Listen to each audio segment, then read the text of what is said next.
What's the Tea was on Hulu. It was about 5 transgendered women. In other words, 5 women who were born men and who were in various stages of transition, if you will. I believe the movie started out with Naya, beautiful little Filipino girl, showed her in her bra. She was grabbing her breast and showing them. I think she just got up to a C cup. Very beautiful girl.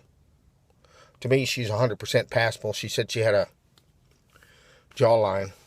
I didn't see it. I think, and then they went over to Cassandra, I believe.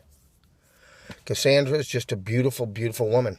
She had already had the whole sexual reassignment surgery, so she's a full woman. She didn't have her package anymore.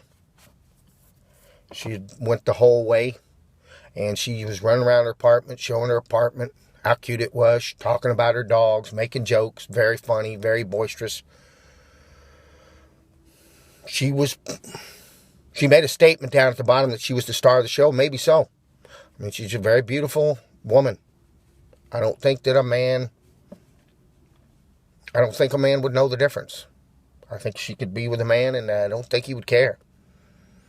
She's just very beautiful. Very stunning person. A lot of personality. You know, she was hard to beat. And then they had a gal named Rakesha. I apologize, I mispronounced your name. I'm not in touch with the African culture, maybe as I should. But her father was from Ghana, I believe. She was a nurse. She's on her way to getting her LPN. She said she hated school. And a couple of places she started cursing and getting mad. And I think that if you pissed her off, she'd whip your ass. I believe she could. I wouldn't want to piss her off. She said that she barely took hormones. She talked a lot about her mother not accepting her. And that after her mother, she started paying her mother's phone bill and her mother's water bill and her mother's electric bill and sending her money. Her mother suddenly started accepting her. But when she was a little girl, her father's family let her wear dresses and run around. She was accepted. And she was just a knockout. She's all dressed up. They spent a lot of the movie with her putting on her makeup. She went to a pageant. So I don't know how she's doing, but she seemed to be doing really well. She said she liked rich guys. Which I think she'll find one. Then you had Vi. Now, I think she was like going to go to medical school. She was Vietnamese, I believe. Really bright girl. She actually broke down. Cassandra broke down and cried too. But she actually broke down when she was talking about how her mother treated her and how her little brother essentially saved her life because her little brother was scared that she was going to commit suicide, and he just went up there and hugged up with her and told her, he didn't say that, but he didn't want to lose her, and he loved her. And she was brought back by love by this little boy who loved her, who accepted her, didn't care. And I believe she's the one who looked at the boys who called her faggot and said, well, that's obvious. What's next? I believe that was her. I can't remember because they kind of mixed in. They showed scenes of her with her friends, and she talked about being no, that was with Naya. I believe she was the one who had the roommate that was born a female, that wanted to be a male, that had sports stuff. So yeah, I think that's her. And then she had, but I can't say that I don't get them all mixed up because the whole thing was about an hour. Then finally there was Mia, who had an Italian name that was from the South, didn't really have a Southern accent, hooked up with a female to male transgendered person. He had earrings on. He looked a little chubby. I think she could do better. Anyway, Now, without regard to that, she was an activist in San Francisco. Sounds like she went out there, got a job pretty quick. A very feminine lady, very pretty, very smart. She went through a lot. Being from the South. So I think the young man who made this, he looked to be Filipino, looked to be in his early 30s. He looked obviously gay. I don't know if he was or not.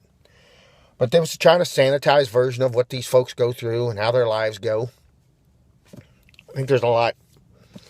But it was a very good film. There was a lot covered in it. There was a lot discussed. They got to get into their lives. There was no really discussion of their...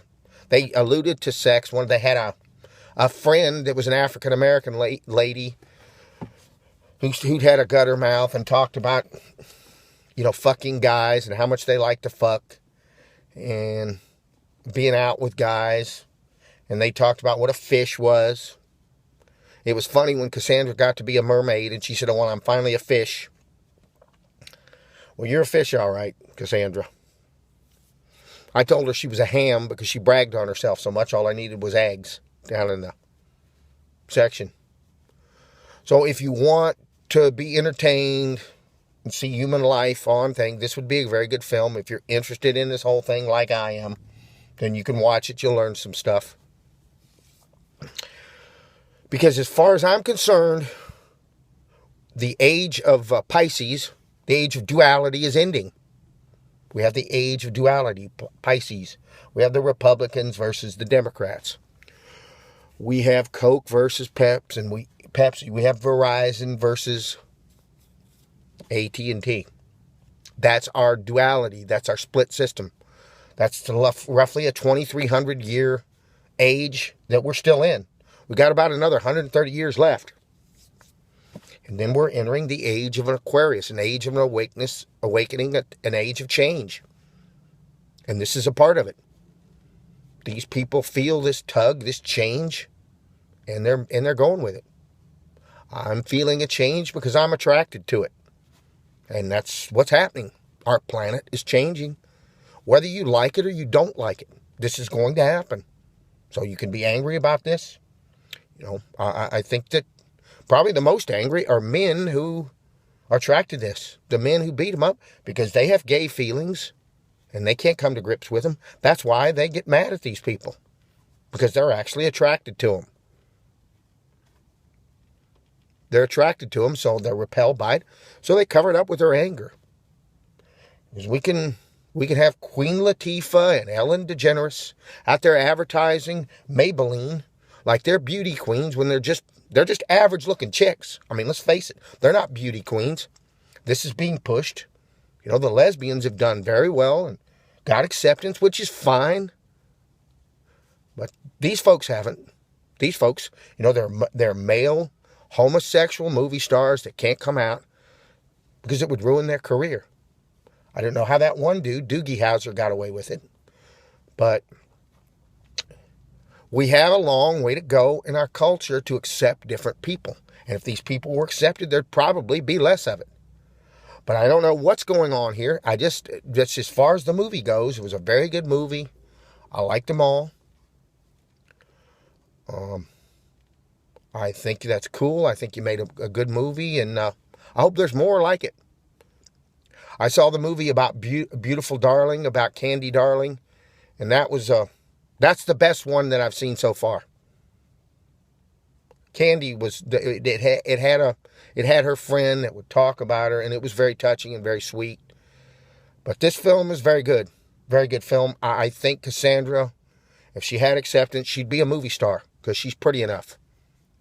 The rest of the girls, some of them are very pretty. I don't know what they wanted. I think they just wanted their private lives, and what they wanted, I don't know.